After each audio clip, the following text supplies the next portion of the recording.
Hello students, आज हम करेंगे रीतिकाल प्रवृत्तियाँ।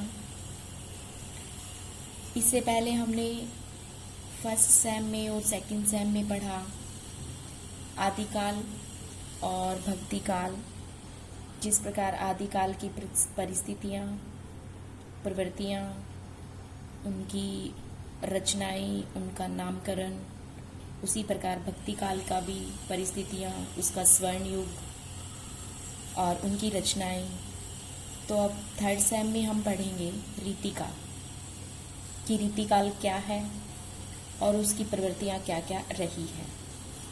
तो आइए जानते हैं रीतिकाल के बारे में। रीतिकालीन काव्य, इसकी समय सीमा हिंदी साहित्य में क्या बताई गई है? संवत 1700 से 1900 तक का कालखंड जो है वो रीतिकाल के नाम से ही जाना जाता है। यह काव्य पूरी तरह से काव्य शास्त्रीय लक्षण ग्रंथों में बंधा हुआ है। इस साहित्य की रचना के लिए तत्कालीन जो राजतंत्र और सामंतवाद की प्रधानता भी उत्तरदायी मानी जाती है। रीतिकाल को 3 भागों में विभक्त किया जाता है: रीतिबद्ध, रीति सिद्ध और रीति मुक्त। यानी अगर आपको पूछा जाए कि रीतिकाल को कितनी काव्य धाराओं में विभक्त किया जाता है, तो आप कहोगे 3: रीतिबद्ध, रीति सिद्ध, रीति मुक्त। चिंतामणि को इस काव्य परंपरा का प्रवर्तक माना जाता है। इस काव्य के व्यापक अध्ययन के बाद हमारे सामने उनकी जो विशेषताएं हैं वो उभर कर सामने आती हैं। तो हम इसकी विशेषताओं पर चर्चा करेंगे। पहली विशेषता या प्रवृत्ति हमारी रही है रीति ग्रंथों का निर्माण, यानी इस काल में रीति ग्रंथ ही लिखे गए। हिंदी साहित्य की सबसे पहली विशेषता इसकी रीतिकाल की यही रही है कि इसमें रीति ग्रंथों का ही निर्माण हुआ है। रीति ग्रंथों में वे सारी रचनाएं आती हैं जिनमें काव्य के स्वरूप को स्पष्ट करने का प्रयत्न किया गया है। कवियों ने इसमें क्या किया है?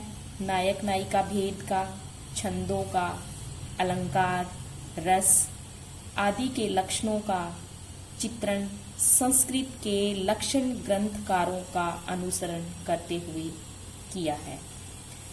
इन कवियों का उद्देश्य ही क्या रहा है? काव्यांगों का परिचय देना।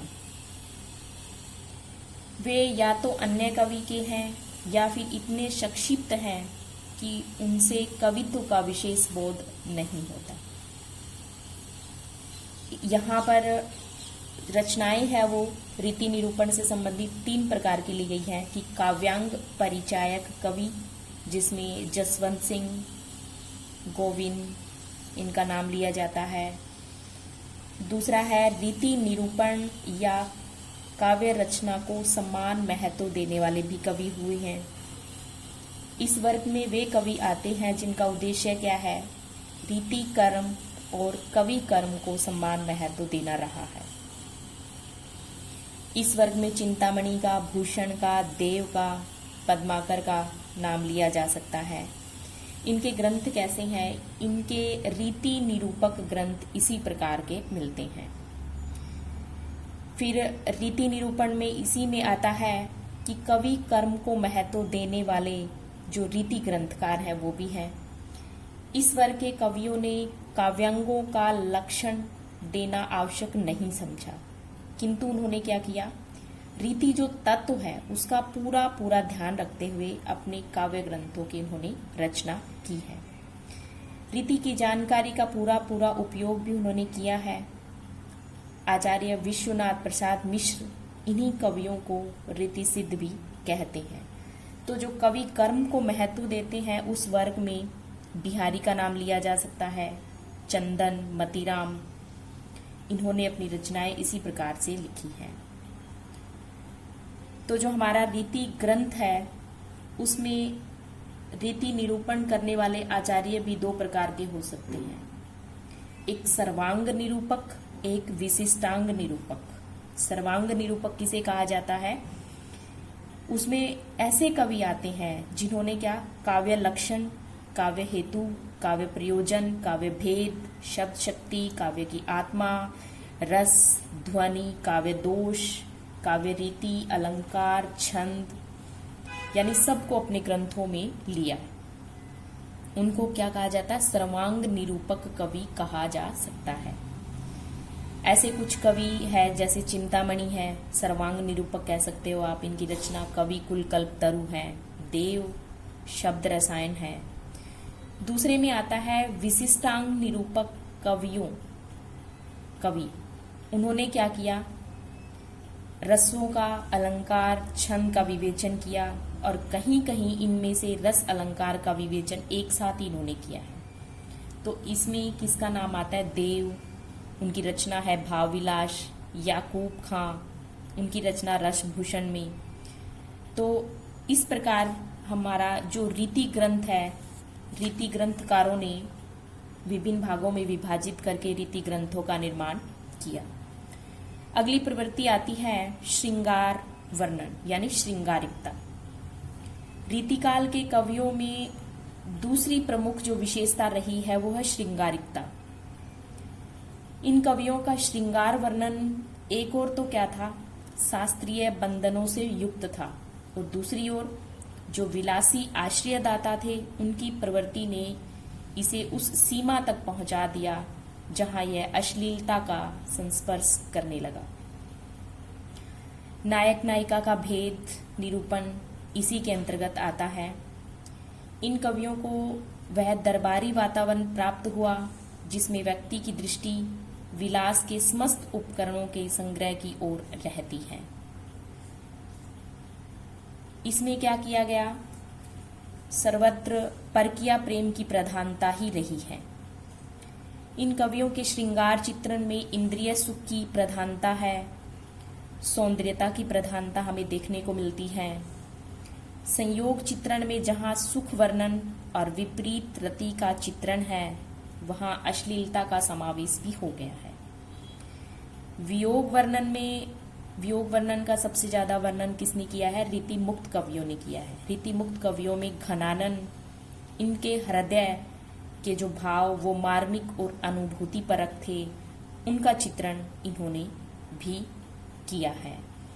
तो डॉक्टर भागीरथ मिश्र ने रीतिकालीन कवियों की श्रृंगारिकता पर टिप्पणी करते हुए भी कहा है कि उनका दृष्टिकोण मुख्यतः क्या रहा है? भोग परक। प्रेम के उच्चतर सोपानों की ओर वे नहीं जा सके। प्रेम की एकनिष्ठता, त्याग आदि उदात्त पक्ष उनकी दृष्टि में बहुत कम पाए जाते हैं। इस काल के कवियों ने भक्तिकालीन जो कृष्ण काव्य से प्रेरणा लेकर समसामयिक परिवेश से अनुप्राणित श्रृंगार वर्णन का प्रयोग इन्होंने किया है। इन कवियों ने वियोग श्रृंगार का भी वर्णन किया, परंतु इनको सफलता किसमें? संयोग वर्णन में ही मिली है। इनका वियोग वर्णन जो है वो अतिशयोक्तिपूर्ण हो गया। वैसे घनानन का वियोग वर्णन जो है वो काफी उत्कृष्ट हमें देखने को मिलता है। उसके बाद हमारी अगली विशेषता आती है वीर काव्य का निर्माण, कि इस रीतिकाल युग में वीरता से परिपूर्ण रचनाएं भी लिखी गई। इस काल के कवियों ने सिर्फ रीति ग्रंथों का ही निर्माण नहीं किया, अपितु जैसे हम मान सकते हैं कि औरंगजेब के जो कुशासन था उससे निजात दिलाने के लिए गुरु गोविंद सिंह और भूषण दोनों उठ खड़े हुए। इन्होंने प्रचुर मात्रा में वीर रस के काव्य की रचना भी की। इनके प्रमुख वीर रस के ग्रंथों में छत्रसाल दशक, शिवा बावनी आदि हैं। इनके अलावा अन्य कवियों के नाम भी लिए जा सकते हैं, जैसे लाल, सूदन, जोधराज। इन कवियों ने क्या किया? अपनी ओजस्वी वाणी से इस काल के साहित्य को और भी ज्यादा समृद्ध इन्होंने किया है। यानी वीरता से परिपूर्ण रचनाएं इस काल में हमें देखने को मिलती हैं। अगली विशेषता हमारी आती है अलंकार वर्णन, यानी अलंकारिकता। रीतिकालीन काव्य में अलंकार की प्रधानता रही है। कविता सुंदरी को अलंकारों से सजाने में वे कवि कर्म की सार्थकता समझते थे। अलंकारों के प्रति इनका मोह अधिक प्रबल था। वे कविता में अलंकारों का सायास प्रयोग करते। केशव जो रीतिकाल के कवि हैं, उन्होंने अलंकार विहीन कविता को सुंदर मानते ही नहीं, भले ही वह अन्य कितने ही गुणों से युक्त हो। केशवदास ने कहा भी है कि यद्यपि सुजाति सुलक्ष्मी सुबरन सरस सुवृत भूषण विनु न विराजई कविता वनिता मितर, यानी अलंकारों के बिना वो किसी भी कविता को सौंदर्यता से परिपूर्ण नहीं मानते। कल्पना की ऊंची उड़ान, चमत्कार प्रदर्शन की प्रवृत्ति भी पांडित्य प्रदर्शन रीतिकालीन काव्य में अलंकारिकता के कारण ही आया है। अलंकारों का प्रयोग हुआ है, जैसे यमक का श्लेष, अनुप्रास, शाब्दिक अलंकारों की सृष्टि भी देखने को मिलती है। दूसरी तरफ उपमा, रूपक, अतिशयोक्ति जैसे भाव निरूपक अलंकारों का भी सुंदर प्रयोग किया गया है। रीतिकालीन कवियों ने क्या किया, अलंकार शास्त्र की जानकारी उनके लिए एक अनिवार्यता थी, क्योंकि इसके बिना उसे सम्मान मिलना बहुत ही मुश्किल था। इस काल में अलंकारिकता खूब फली फूली। अलंकार जो कविता का साधन है, इस काल में वो साध्य बन गया। तो उन्होंने विभिन्न प्रकार के अलंकारों का भी प्रयोग किया है, शाब्दिक अलंकार हो या आर्थिक अलंकार हो। और केशवदास ने ये भी माना है कि अलंकारों के बिना कविता का कोई महत्व ही नहीं है। फिर अगली विशेषता हमारी आती है भक्ति और नीति। रीतिकाल में श्रृंगार प्रधान रचनाओं के बीच अनेक कवियों ने क्या किया, भक्ति और नीति काव्य की रचना भी की, क्योंकि उस समय ज्यादातर क्या प्रचलित, कैसी रचनाएं प्रचलित थी, जो श्रृंगारिकता से परिपूर्ण हो, जो अपनी आश्रयदाताओं को प्रसन्न कर सके। लेकिन भक्ति और नीति काव्य से परिपूर्ण भी रचनाएं लिखी गई। भक्ति की धारा इस काल में अखंड रूप से प्रवाहित होती रही। इस काल के सभी कवियों ने भक्ति से संबंधित काव्य भी लिखा है। इस काल में नीति से संबंधित काव्य भी लिखा गया।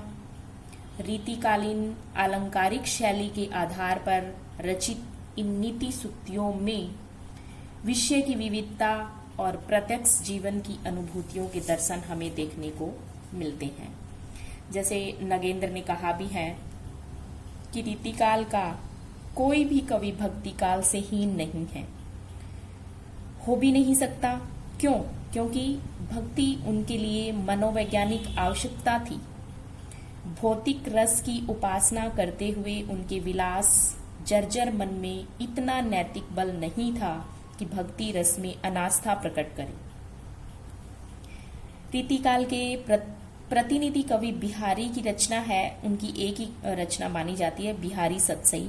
उसमें 70 दोहे भक्ति काल के है। नीति संबंधी उक्तियां भी इन कवियों ने पर्याप्त मात्रा में लिखी हैं।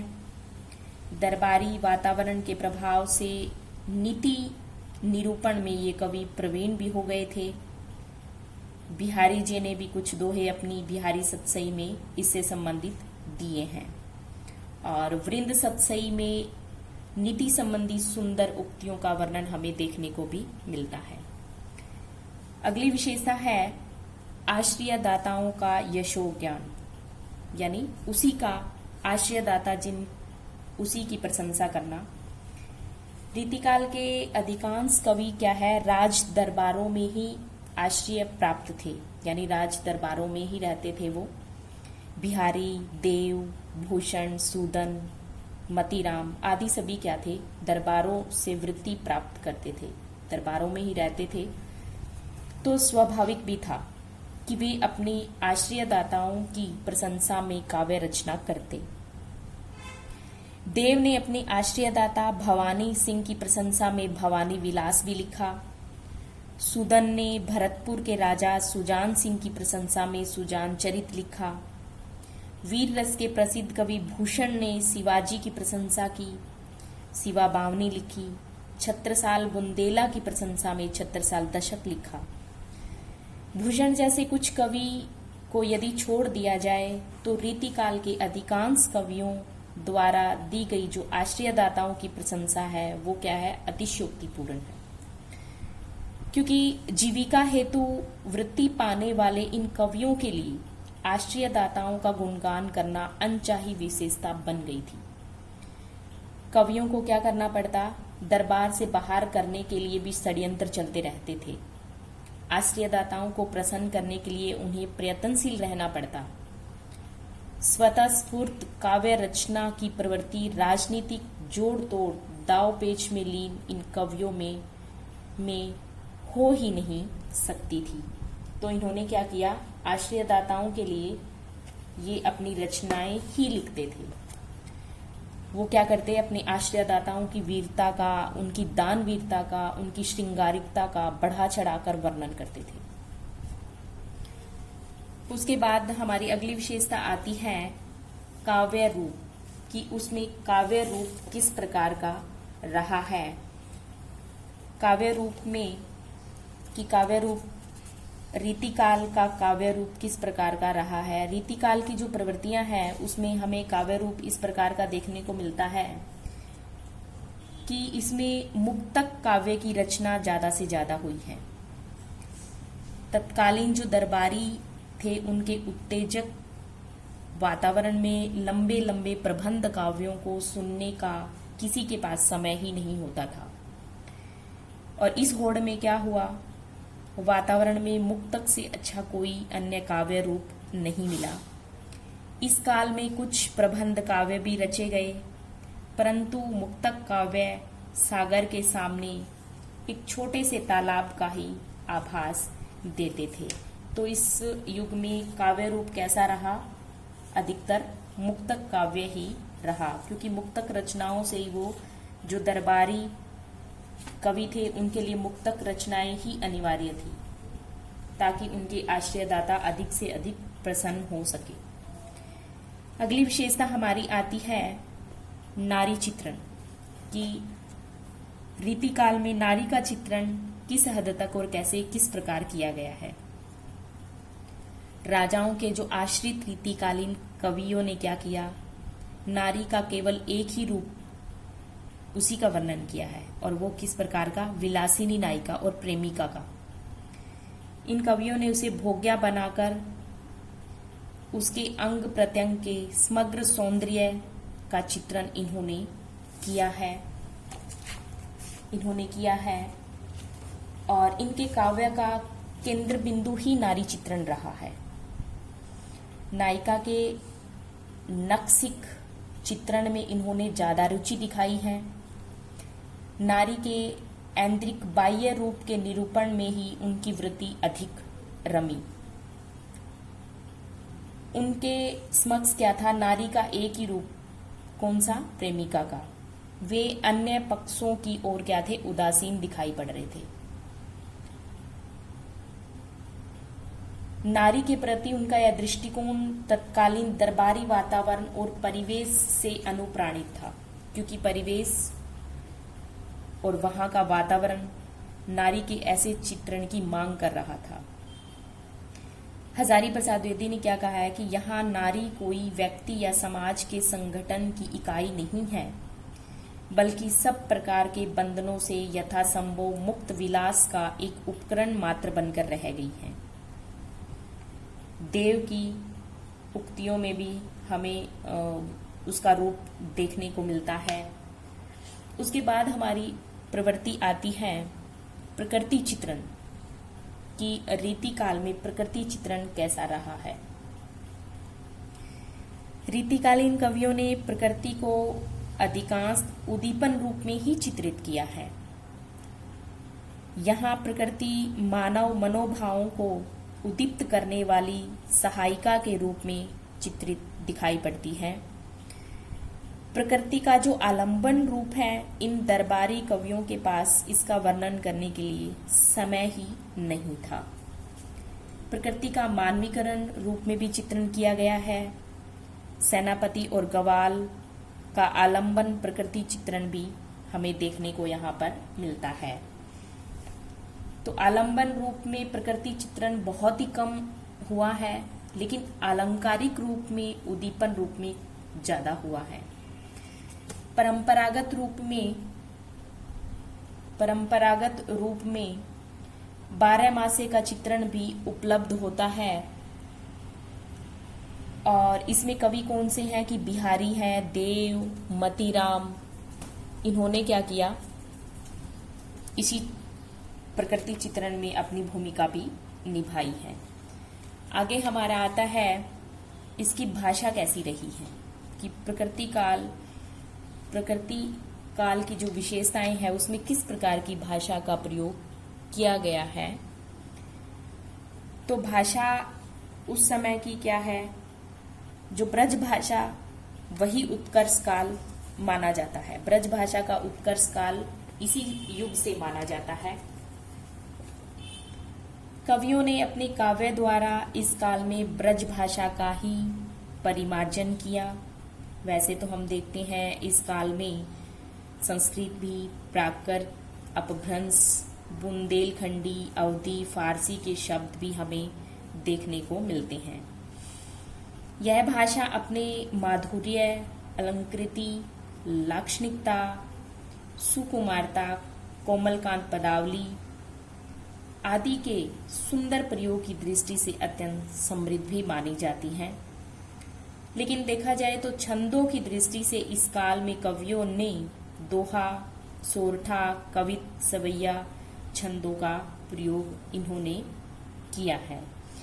लेकिन इसमें क्या है, रीतिकालीन कवियों ने अधिकतर ब्रज भाषा का ही प्रयोग किया है, उसी में काव्य रचनाएं इन्होंने की हैं।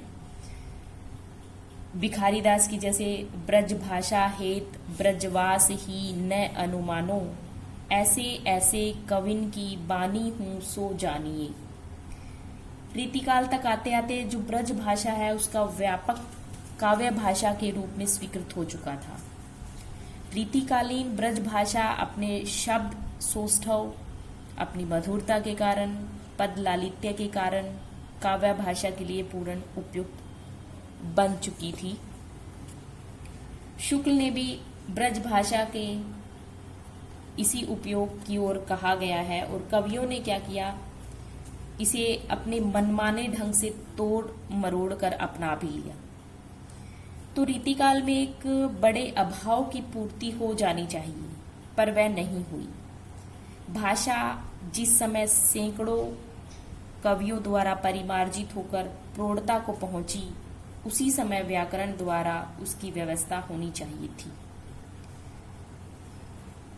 रीतिकालीन ब्रज भाषा कवियों ने क्या किया, कहीं कहीं अवधि शब्दों का भी प्रयोग किया और उनमें ऐसे प्रयोग अधिक मात्रा में नहीं पाए जाते।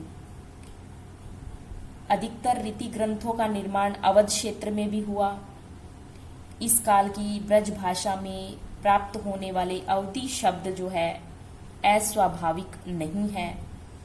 इस काल की ब्रज भाषा में फारसी शब्दों के प्रयोग पर टिप्पणी करते हुए शुक्ल ने कहा भी है कि राजा महाराजाओं के दरबार में विदेशी शिष्टता और सभ्यता के व्यवहार का अनुकरण हुआ और फारसी के लच्छेदार जो शब्द थे वहां चारों ओर हमें सुनाई देने लगे।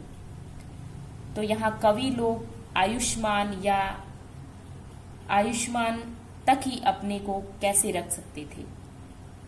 तो रीति मुक्त कवि भी इसी के अंदर आते हैं। उन्होंने क्या किया, ब्रज भाषा में लाक्षणिक अर्थवता है, उनकी रचनाओं में लाक्षणिक अर्थवता हमें देखने को मिलती है। घनानन की भाषा की प्रशंसा करते हुए लिखा भी है कि भाषा के लक्षक और व्यंजक बल की सीमा कहाँ तक है, इसकी पूरी परख इन्हीं को दी, क्योंकि भाषा पर मतलब अपूर्ण अधिकार था घनानंद जी का। तो रीतिकाल की जो रचनाएं हैं उसमें जिन्होंने लिखी हैं कि बिहारी की रचनाएं हो गई, घनानंद की, देव की, सेनापति, भिखारी दास, इन्होंने निश्चित रूप से क्या किया, हिंदी साहित्य को एक महत्वपूर्ण योगदान भी दिया।